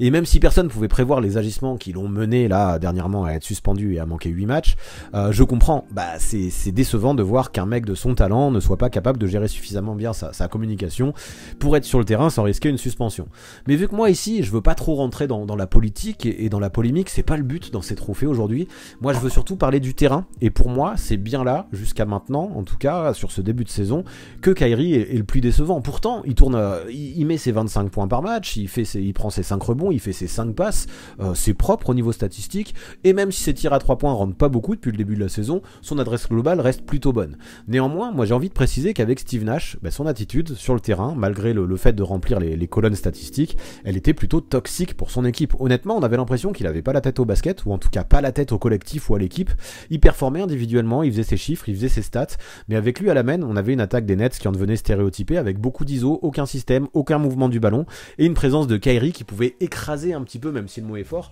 pas mal de ses coéquipiers, et qui était pas forcément bénéfique pour ces Nets. Là, il y a des chiffres qui mentent pas si on regarde les chiffres collectifs. Jusque-là, avec Kyrie sur le terrain, les Nets en termes de offensive rating, c'était l'une des pires attaques de la ligue, et pendant son absence, sans lui, avec un KD en mode Superman, ils sont devenus l'une des meilleures, et ça c'est assez fou. Avec lui, on avait des Nets qui perdaient beaucoup aussi, si on regarde le nombre de victoires et défaites, et sans lui, ils se sont mis à bien gagner. Donc tout ça, ça évoque potentiellement bien le côté toxique, même si ça justifie pas tout, que j'évoquais plus tôt. Parce que je pense que oui, il faut pas tout mettre sur le dos de Kyrie, il y avait aussi un vrai souci avec Steve Nash au coaching, et ça aussi, ça a dû jouer. Le fait que Jacques Vaughn arrive, ça a permis aussi aux Nets de gagner. C'est pas juste l'absence de Kyrie qui a réussi à transformer les Nets, mais peu importe, oui, ce qu'il a montré depuis le début est décevant. Donc maintenant, voyons voir, maintenant que c'est Vaughn qui a pris le relais comme entraîneur, là on vient de le dire, et que Kyrie donne au moins l'impression, dans ce qu'il a dit, dans les excuses et dans son discours, de revenir dans de bonnes dispositions, les choses iront peut-être mieux pour lui. Sauf que ça reste à prouver, et si on fait le point aujourd'hui, c'est ce que je vous demande pour ce trophée, en attendant qu'ils mettent ça potentiellement en application, jusque là, moi je comprends tout à fait que vous considériez Kyrie Irving comme une déception en début de saison. Deuxième joueur que vous avez choisi, et là je vous trouve très sévère, même si je peux comprendre, hein, mais je trouve ça très sévère, c'est Kawhi Leonard. Alors oui, c'est sûr, sa situation elle est très frustrante. On était beaucoup à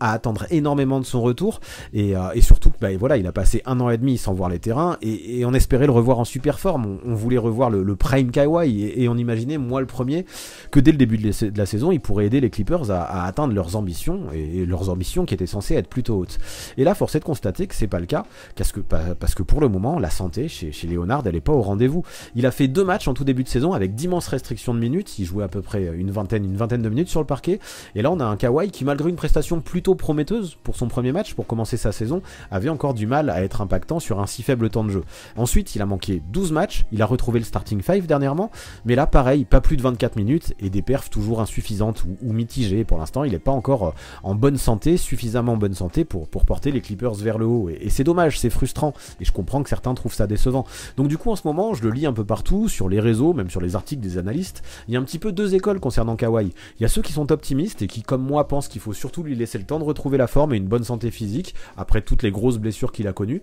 La saison régulière est là pour ça, et à mon avis, il faut faire preuve de patience. Et ceux qui pensent, qui sont fatalistes, et qui sont persuadés que malheureusement maintenant il est cramé et que c'est 2 grosses blessures qui l'ont handicapé ces dernières saisons, hein, les 2 qui ont eu lieu à la jambe droite en plus, les 2 qui sont graves, que ce soit le tendon quadricipital ou les ligaments croisés, c'est des blessures qui sont dévastatrices pour un joueur basket, qui ont du mal à permettre à ceux qui subissent ce genre de blessures à retrouver leur explosivité, font que on aura du mal à retrouver un jour un Kawhi à son niveau et à son prime. Donc pour le moment je sais pas trop. Ce qui est sûr, c'est que dans les perfs et dans ce qu'on pouvait attendre, oui c'est décevant, mais à mon sens, au vu de son état de santé, il possède quand même des circonstances atténuantes sur lesquelles, à part en travaillant et en se rééduquant du mieux qu'il le peut, chose qui fait à mon avis, il a aucun impact.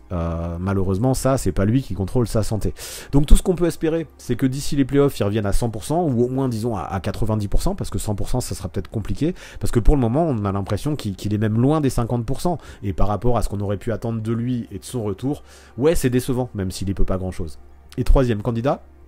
voici Ben Simmons que vous avez choisi, qui lui, même s'il semble aller à peu près bien physiquement, même si on voit que c'est dur également, après plus d'1 an d'absence, de retrouver une vraie forme physique, et évidemment il connaît des hauts et des bas, il semble davantage connaître plus qu'un souci physique, je trouve, un souci psychologique. En tout cas, c'était le cas sur les premiers matchs de la saison. Dans cette équipe des Nets, où on a une instabilité qui règne, hein, clairement, on en a parlé, avec le cas Kyrie Irving notamment, et puis avec le licenciement de Steve Nash, mais pour le moment, lui qui, depuis le début de sa carrière, avait toujours été utilisé comme un meneur de jeu, il a du mal à trouver sa place, où il est utilisé comme un poste 4, mais surtout comme un mec qui peut jouer partout, qui est totalement libre sur le terrain. Normalement il aime ça, mais il faut qu'il s'y adapte, et le souci c'est qu'en essayant de trouver cette place, on a l'impression qu'il perd un petit peu de son agressivité, qu'il se cache parfois, et qu'il regarde un peu KD jouer, sans être vraiment tranchant. On va pas lui reprocher de faire son maximum pour s'intégrer dans le collectif, en essayant de jouer pour les autres, de les trouver, sans trop prendre de place aussi, et sans forcer, mais à Brooklyn, quand on a transféré James Harden pour récupérer Ben Simmons, on en attendait définitivement plus de lui. Il faut pas oublier que c'est un triple All-Star,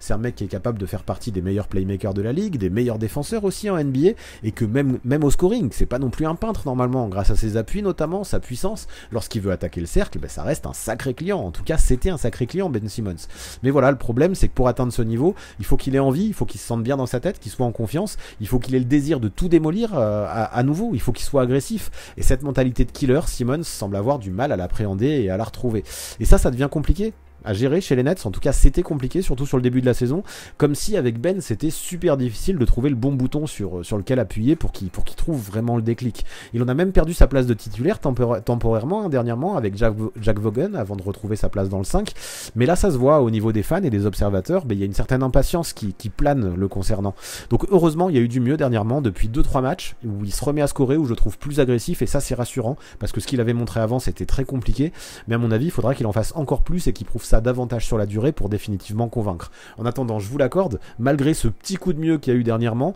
tourner à seulement 8 points par match en 27 minutes de temps de jeu, même si à côté de ça il y a 7 rebonds et 6 passes de moyenne, ça c'est plutôt bien, ça reste décevant pour un joueur du calibre de Ben Simmons qui est arrivé pour vraiment pour aider à cette équipe de Brooklyn à aller vers le haut, et pour l'instant il le fait pas assez à mon avis. Pour le trophée Homer Dallor de la plus grosse déception entre Kyrie Irving, Kawhi Leonard et Ben Simmons, vous avez choisi Kyrie Irving à 77%, donc vous êtes très nombreux à avoir choisi Kyrie Irving, et moi personnellement j'aurais peut-être pas pris ces 3 joueurs là, j'aurais sûrement mis Kyrie, peut-être pas Kawhi Leonard, comme je disais, je trouve ça trop sévère au vu de ses blessures, peut-être pas Ben Simmons, qui pareil, je trouve que peu à peu il se remet aussi, donc pourquoi pas Simmons, j'aurais plus mis que Leonard, mais j'aurais pensé à d'autres gars, j'aurais peut-être pensé à Evan Fournier, à LeBron James, pourquoi pas, à Anthony Edwards, enfin il y en a plein d'autres qui eux jouent un peu plus et qui me déçoivent plus, mais c'est le choix du Discord, on va respecter, et puis bon, je vais pas râler non plus, de toute façon je rappelle que tous ceux qui veulent voter et tous ceux qui sont pas d'accord avec ces sélections, il faut aller sur le Discord, moi le premier, j'aurais pu voter sur le Discord si j'avais voulu changer ça, donc on respecte ça, et quoi qu'il en soit, c'est Kyrie Irving que vous avez choisi, et moi aussi, parmi ces 3, c'est Kyrie Irving que j'aurais choisi, parce que pour moi c'est celui qui a le moins d'excuses. Je veux même pas parler de ce qu'il fait en dehors du terrain, ça presque on pourrait s'y attendre si on est un peu troll, mais peu importe, je veux pas rentrer là-dedans. Moi ce qu'il fait sur le terrain, ça m'a pas convaincu jusque là. Ben Simmons, il a l'excuse d'avoir été absent pendant plus d'1 an, d'avoir besoin de se retrouver dans un nouveau rôle, dans une nouvelle équipe, à retrouver sa forme psychologique. Kawhi Leonard, c'est pareil, il a été absent pendant 1 an et demi, il a l'excuse de pas être encore en bonne santé, d'avoir encore des douleurs. Kyrie Irving, lui, il avait pas vraiment d'excuse. Alors si, peut-être il avait l'excuse d'avoir Steve Nash en tant que coach, et c'est vrai que c'est une petite excuse, mais pour moi, Kyrie, ça reste celui qui a le moins d'excuses. Et encore une fois, ça me va pas, on est d'accord avec le chat, mais dites donc, je crois que ça va être une première si on est d'accord jusqu'au bout. Quoi qu'il en soit, on va voir si le Discord est d'accord, et ça je vais le découvrir avec vous, et oui, là c'est encore une unanimité pour Kyrie Irving, qui est loin devant d'ailleurs, ce qui reçoit 29 points, mais là on voit qu'il y a eu pas mal de nommés, et effectivement LeBron James et Anthony Edwards sont pas arrivés loin, je les ai cités. On n'a pas de voix assis peut-être dans les 6 joueurs cités, on a Evan qui arrive. Evan, je l'aurais peut-être mis plus haut, ça m'étonne qu'il soit pas dans ce top 10, en tout cas il est pas dans le top 10. Chris Paul et Klay Thompson qui ont eu des voix aussi, ça s'entend, même si Klay Thompson nous a enfin fait un revival. Anthony Davis aussi, ça peut s'entendre, même si ça y est, il est en train de monter en puissance. Karl Anthony Towns, c'est pareil, ouais, je suis assez d'accord avec les joueurs qui ont été cités. Moi j'aurais juste rajouté un Evan Fournier dans la liste, et ouais, Kawhi Leonard je l'aurais pas mis du tout je pense, et Ben Simmons j'aurais peut-être mis un peu plus bas, mais c'est pareil, ça appartient au Discord, on respecte ça, et quoi qu'il en soit, encore une fois un grand chelem pour Kyrie Irving, qui est la plus grosse déception, et donc le vainqueur du trophée Homer Dallor, pour moi, pour le chat et pour le Discord. Ça montre à quel point il est décevant. Pour le trophée Yvan du rêve, du MVP, évidemment, encore une fois, on en a déjà parlé pour le Deep Boy, d'ailleurs pour vous c'est lui qui remportait le trophée Bob Locke, mais vous avez mis dans votre liste, en tout cas le Discord a mis dans sa liste Giannis Antetokounmpo. En même temps, ça semble assez évident, comment faire autrement? On l'a déjà dit dans ce live, on a les Bucks qui font toujours partie des meilleurs teams de la saison, on a une équipe qui défend toujours aussi fort, les blessures semblent toujours être compensées de la meilleure façon possible par Budenholzer, et finalement quoi qu'il se passe, quoi qu'il advienne, ça continue toujours à tourner. Et ça pour quelle raison? Eh bien parce qu'en plus de Bud, qui on l'a dit fait de l'excellent boulot, à Milwaukee, on a une constante, et cette constante, elle s'appelle Giannis Antetokounmpo. Bien sûr, c'est toujours pas le meilleur shooter du monde à 3 points, bien sûr son adresse au lancer franc est toujours suspecte, en tout cas au moins aléatoire, mais au-delà de ça, en dehors de ces secteurs, dans tous les autres domaines, on a un mec qui excelle, qui peut tout faire de A à Z, créer, attaquer le cercle comme personne, avec ses appuis de fou, il peut provoquer des fautes, il peut se battre, il peut défendre dur, il peut prendre des rebonds, protéger le cercle, et même marquer des petits mid-range sur lesquels il a vachement progressé. Quand à Milwaukee ça va pas, il prend les choses en main, et quand le Greek Freak est fâché et qui s'énerve, ben, on n'aime pas trop souvent se retrouver en face. Ça fait beaucoup de choses, hein, tout ça, que dire de plus? Ben, quand on a un niveau exceptionnel dans une équipe qui gagne malgré des difficultés, quand on possède des stats de ouf à 30-12-5 avec une efficacité à 50% au tir, même si t'es pas ouf à 3 points et au lancer franc, que tu fais quand même des contres et des interceptions, je pense que voilà, on a fait le tour. C'est aussi un excellent défenseur. Oui, Giannis Antetokounmpo mérite d'être candidat pour le MVP. Le deuxième, c'est Luka Doncic, qui pour moi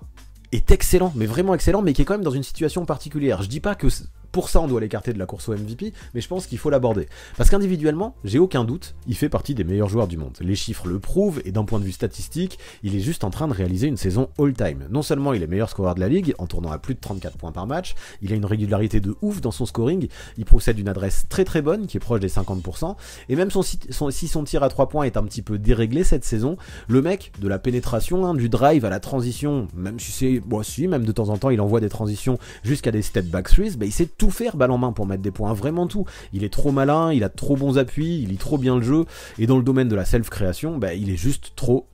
fort. Ajoutons à ça le fait qu'il tourne à plus de 9 rebonds et 8 passes, et vous comprendrez à quel point, statistiquement, à quel point le Slovène, il est en train de réaliser une saison pleine. Et encore, je trouve que, bah, je dis pleine, mais le mot pleine, c'est pas assez. En termes de polyvalence, mettre tant de points en cochant autant de cases à côté, c'est juste unique, c'est pas loin d'être légendaire. Après, clairement, en défense, Luka Doncic, c'est pas un crack, mais ça, on l'a vu ces dernières années, c'est pas forcément primordial pour le trophée de MVP. Il y a le Deepoy pour mettre en valeur ce côté-là du jeu. Non, moi, ce qui m'inquiète un peu plus, et ce qui fait qu'il est dans une situation particulière que j'évoquais plus tôt, c'est de voir à quel point le jeu de Dallas est stéréotypé autour de Luka. Le mec, s'il fait de telles stats aussi, ben c'est parce qu'il fait tout simplement. Et le départ de Jalen Brunson n'a rien arrangé dans ce sens. Il a la balle tout le temps, et autour de lui, on essaie de mettre des shooters, mais le jeu est beaucoup à l'arrêt, et les mecs le regardent faire. Les Mavericks, c'est de loin l'équipe qui fait le moins de passes décisives de la ligue. Ça, franchement, c'est quand même assez flagrant de voir à quel point justement le ballon ne tourne pas dans cette équipe, et c'est surtout parce que c'est la team d'un seul homme, et cet homme, c'est Luka Doncic. Alors après, je vais pas encore rentrer dans le débat, je l'ai déjà assez souvent fait, même si j'ai mon avis.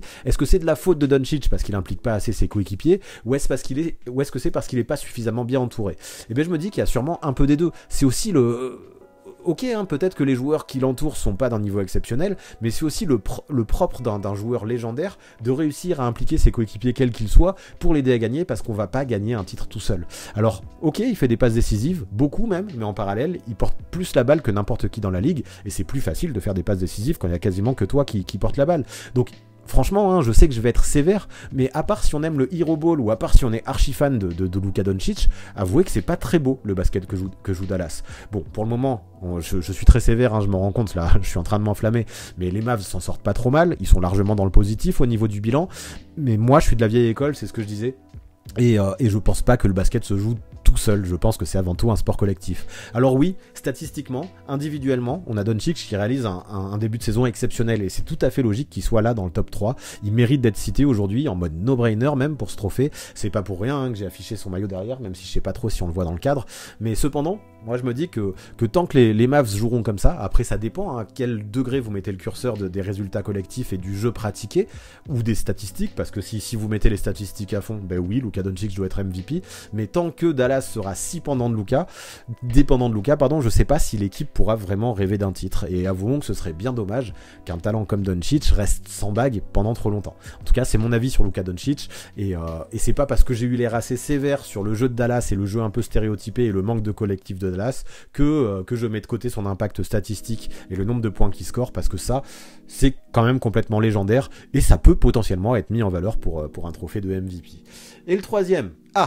enfin un Celtic. J'ai eu peur parce que il y a pas eu de Joe Mazzulla pour le coach de l'année parmi vos 3 sélections. Il n'y a pas eu de Malcolm Brogdon dans vos sélections pour le meilleur 6e homme. Et c'est pas parce que j'ai forcément ou spécialement envie de mettre en valeur cette team, mais quand même Boston à l'heure actuelle, sans faire trop de bruit, c'est l'équipe qui a le meilleur bilan de la ligue, et je pense que ça aurait été une hérésie de pas parler d'un seul membre de la franchise dans une vidéo qui justement est là pour récompenser les joueurs majeurs de la saison. Ça aurait été scandaleux qu'il n'y ait pas un seul joueur de Boston, et j'avoue que je commençais à avoir un petit peu peur. Donc voilà, concernant Tatum, candidat au MVP, je vais pas trop en faire parce que j'ai sorti il y a quelques semaines une vidéo de plus de 20 minutes à son sujet et à ce sujet-là, et quoi qu'il en soit, déjà, il est le meilleur joueur de la meilleure équipe de la ligue, en ce moment en tout cas, il a la régularité pour être MVP, il a les stats pour être MVP, il a le bilan pour être MVP. Il a plus de 30 points, plus de 7 rebonds et 47% au tir. Il a la clutchness aussi, c'est important. Il a des perfs qu'il a faites, qui peuvent rester dans la mémoire. Ajoutons à ça que c'est également un super défenseur, et déjà, on voit qu'il coche beaucoup de cases. En termes de storytelling, c'est la même. On voit, contrairement aux Warriors qui ont gagné l'an dernier, on a des Celtics qui, eux, restent sûrement sur un sentiment amer, un sentiment d'inachevé après leur défaite en finale, et ils arrivent, à l'image d'un Jason Tatum, avec le couteau entre les dents, avec envie de tout défoncer. Et pour l'instant, que ce soit Ime Udoka ou Joe Mazzulla, le coach, peu importe, on a les Verts des deux côtés du terrain qui jouent probablement actuellement pas forcément le basket le plus beau, mais en tout cas le plus efficace de toute la ligue. Donc est-ce que je dois vraiment en dire ou en faire plus? Je pense que c'est pas la peine. Si vous voulez que je développe, vous irez voir la vidéo qui est sortie il y a quelques temps là. Mais en attendant, oui, c'est logique qu'un joueur aussi bon, qui est le franchise player de la meilleure équipe de la ligue, fasse partie des candidats. Et si vous l'aviez zappé parmi les 3 candidats, clairement j'aurais pas laissé passer ça, et j'aurais peut-être rajouté Jason Tatum en 4e candidat. Donc ouais, c'était important de voir les Celtics récompensés dans une vidéo, et je suis content que ça arrive pour le dernier spot de ces awards. Et donc pour finir, pour ce trophée un peu clou du spectacle, avec lequel j'étais plutôt d'accord avec les 3 candidats, entre Giannis Antetokounmpo, Luka Doncic, Jason Tatum, le trophée Yvan du rêve du MVP de ce début de saison est décerné à Jason Tatum. Et on a fait le grand chelem, parce qu'il faudra que je vous montre mes notes. Mais là aussi, moi encore une fois, j'avais choisi Jason Tatum, et incroyable, je crois que c'est la première fois de l'histoire pour laquelle on est d'accord du début à la fin avec le chat. C'est assez fou, je pensais même pas que ça arriverait un jour. Moi qui aime les désaccords, c'est raté pour cette fois-ci. Quoi qu'il en soit, ouais, Tatum, pour moi, le bilan collectif est important. Les Celtics sont les meilleurs de la ligue. Les stats sont importantes. Tatum, il tourne à plus de 30 points par match, plus de 7 rebonds. En plus de ça, même quand il met pas ses shoots, il a fait de vrais progrès dans le playmaking. Il arrive avec un niveau encore supérieur de celui qui l'a poussé jusqu'en finale. Plus de maturité. Alors ok, peut-être qu'on banalise un petit peu ce que fait Giannis, qui est toujours exceptionnel aussi d'ailleurs. Peut-être que Giannis Antetokounmpo est meilleur dans pas mal de domaines particuliers, mais peut-être que Giannis a aussi plus de failles, comme les 3 points et les lancers francs. Tatum excelle peut-être pas dans les domaines dans lesquels Giannis excelle, mais peut-être que tous les curseurs sont un peu plus haut. En tout cas, il a moins de faiblesses. Quoi qu'il en soit, je sais pas si ça doit être le seul argument. Moi, j'aurais pu voter Giannis si les Bucks étaient premiers de la conférence Est aujourd'hui. Là, le fait est que même sans Robert Williams, grâce notamment à un Jason Tatum énorme, qui en plus doit partager ses points avec un Jaylen Brown, et il s'en sort bien, et partager la balle avec Jaylen Brown, et ça aussi, il s'en sort bien. Et donc, sans Robert Williams, on a des Celtics qui sont insane depuis le début de la saison, et pour ça, ils peuvent faire un grand merci à Jason Tatum. Je sais pas si ça va durer jusqu'à la fin de la saison, mais quoi qu'il en soit, pour moi aussi, ça aurait été mon MVP si on faisait les votes aujourd'hui. Et pour le Discord, là aussi, mais peut-être que c'est le fait que les votes aient commencé il y a 10 jours, mais Jason Tatum n'arrive que 3ème, ça je trouve ça assez sévère, parce que même il y a 10 jours, les Celtics c'était déjà très bon, et c'est Giannis qui remporte, je peux l'entendre, parce que clairement,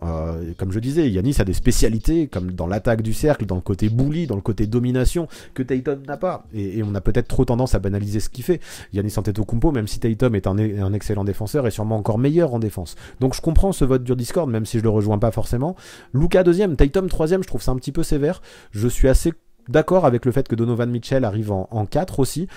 Shai et Ja Morant. Alors Ja Morant, moi ça me va. Shai, je trouve que c'est peut-être un petit peu précipité, même si j'adore ce qu'il fait. OKC gagne pas encore suffisamment pour ça. Moi j'aurais peut-être pas voté pour Shai. Petit big up à un mec qui n'apparaît pas, peut-être Devin Booker. Si Shai a eu une voix, peut-être que Devin Booker aurait pu avoir un vote aussi. Peu importe, il a pas été sélectionné sur le Discord. Mais moi mon top 5, dans le désordre en tout cas, ça aurait été Antetokounmpo, Doncic, Tatum, Mitchell et Ja Morant. Les 5 ont été cités. Donc là-dessus, ça me va aussi. Le Discord a préféré Antetokounmpo, mais nous, en tout cas, le chat et moi, on a préféré Jason Tatum pour les arguments que je viens d'évoquer, et ça fait un bilan où finalement, le chat et moi, on a été d'accord pendant tout le long, mais il y a eu pas mal de désaccords avec le Discord, qui à mon avis peuvent être dus avec le fait que les votes aient commencé il y a 10 jours, mais qui sont pas forcément dus que à ça. Je trouve que les arguments peuvent s'entendre aussi de l'autre côté, et c'était vachement intéressant de faire tout ça. Épilogue. Donc si on fait le bilan, histoire, je vais pas réargumenter, parce que vous savez un petit peu mes arguments, même s'il y a eu des désaccords, ça a beaucoup débattu, Tatum, Antetokounmpo dans le chat, et je comprends vraiment, il y a des arguments qui se valent des deux côtés, même si j'ai choisi Tatum, c'est pas du tout un scandale de choisir Giannis, mais En tout cas, celui qui remporte le trophée Yvan du Rêve en ce début de saison, c'est Jason Tatum. Le trophée Homer Dallor de la plus grosse déception, vous avez choisi Kyrie Irving, et ça peut s'entendre aussi. Le trophée à l'improviste de la meilleure progression, vous avez choisi Shai Gilgeous-Alexander. En tout cas, on a choisi Shai Gilgeous-Alexander, vu qu'on est d'accord avec ça, avec l'argument que lui a réussi à progresser quasiment autant que les autres alors qu'il partait de plus haut, et ça je trouve que c'est intéressant. Pour le trophée Joker du meilleur 6e homme, ça fait plaisir de voir un rookie, c'est assez surprenant et ça montre à quel point Mathurin est très bon dans ce rôle, mais voilà, c'est Bénédicte Mathurin qui remporte cette récompense. Pour le trophée du meilleur coach depuis le début de la saison, c'est Will Hardy qui s'en sort avec la victoire, bravo à lui, et c'est vrai que ce qu'il fait avec le Jazz c'est exceptionnel jusque là. Pour le trophée francophone du meilleur francophone, Joel Embiid, même si je sais qu'il y en a pas mal qui aimaient Siakam, pour l'instant au vu de ce qu'a fait Embiid là avant de se péter à la cheville, c'était difficile de voter pour quelqu'un d'autre. Pour le trophée Bob Locke du meilleur défenseur, Giannis Antetokounmpo, donc qui se rattrape, même si on l'a pas choisi pour le trophée de MVP, Giannis en meilleur défenseur, je trouve ça très cool. Et enfin pour le trophée John Duff du meilleur rookie, pas à l'unanimité mais presque, en tout cas vous l'avez beaucoup plébiscité, c'est Paolo Banchero, et là encore une fois je vous rejoins pour conclure mes 8 trophées sur ce premier mois, un peu plus d'un mois de la saison, avant de voir comment ça évolue sur le reste de l'année, et avant le prochain opus, le prochain épisode des Awards qu'on fera ensemble. Voilà pour ce qui est de ce premier tome des Awards. En attendant le prochain, voilà pour ce qui est de ce nouveau Crystal Ball. Est-ce que ça vous a plu? Est-ce que vous êtes ok avec ces distinctions qu'on a fixées? J'imagine que non, pas forcément toutes, donc n'hésitez pas, fixez-moi et donnez-moi votre plus gros désaccord dans les commentaires. J'imagine que c'est impossible qu'on soit ok pour tout, sinon on s'en irait bien trop. Les débats à ce propos pour les récompenses sont toujours super intéressants, vos arguments sont souvent bien léchés, bien trouvés, donc allez-y, spammez-moi cette section com. Et pour finir, vous connaissez les bails, on s'abonne à la chaîne, on active la cloche pour recevoir les notifications, on lâche un maximum de pouces bleus, et bien sûr, comme je viens de le dire, on lâche ses meilleurs commentaires. Big up en tout cas à tous ceux qui sont restés jusque là dans la vidéo, c'est super important pour le référencement et la mise en avant sur YouTube, et merci à tous ceux qui continuent à soutenir sur Twitch et sur Tipeee. Vous êtes la MIF, on est ensemble, alors si vous aussi vous voulez rejoindre cette Dream Team, vous savez quoi faire, toutes les infos seront dans la description. À très vite.